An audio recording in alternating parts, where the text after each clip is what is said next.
I think that the real value of the PSA decision aid has been that when I see a patient for an annual visit or for a comprehensive visit, many of them have seen a PSA decision aid ahead of time, ahead of the visit, and they come prepared.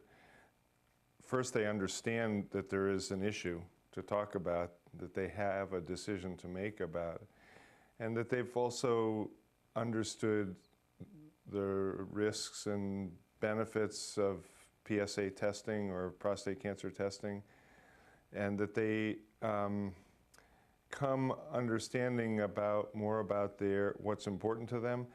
I don't have to then, during that visit, I can start with asking them questions about if they have any questions.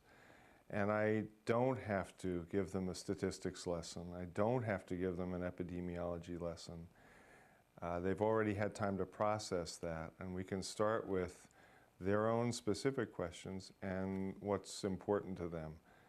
It's very hard for a patient to understand statistics and epidemiology and values and choice all in one visit.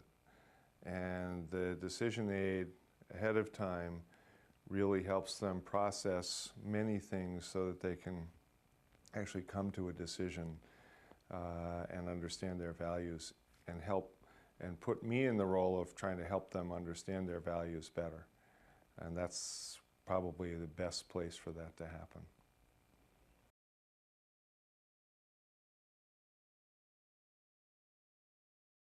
Many physicians feel that they're doing shared decision making, and I think that some do. They don't really recognize that there are skills that we weren't taught that are incredibly important in doing shared decision making well with patients.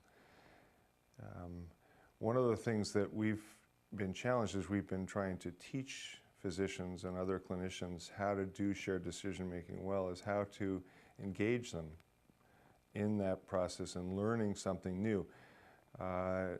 When Dr. Cochran and I began teaching physicians and learning about shared decision making, we thought we were doing a pretty good job of shared decision making. We've learned that there are skills specifically that we've needed to improve. And the things that we really feel that we have best engaged clinicians is around risk communication first. That's a very valuable tool. It's very challenging to try and do it well and efficiently, clearly, in a short amount of time with patients to help them understand the issues around a decision. And that risk communication seems to be a topic that engages physicians in shared decision making and allows us to talk about some of the other elements of shared decision making and improve their skills around understanding patients' values and understanding where patients may be having difficulty or with decisions as well. So specific examples and challenges about how to communicate risk is something that clinicians relate to very quickly.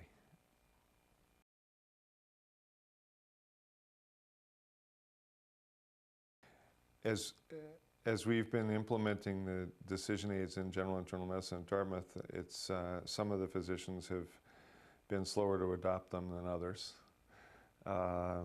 And one physician in particular has, I remember, encountered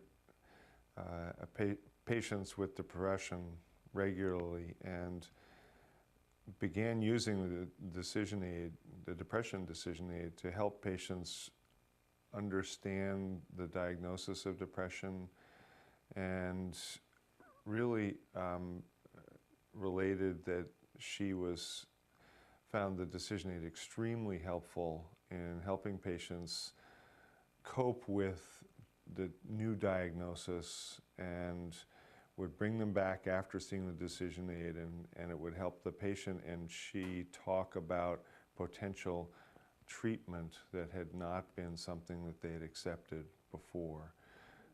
And that was the turning point in terms of her acceptance of decision aids, and really she's gone on to use other decision aids much more frequently after that, both chronic disease and preventive decision aids.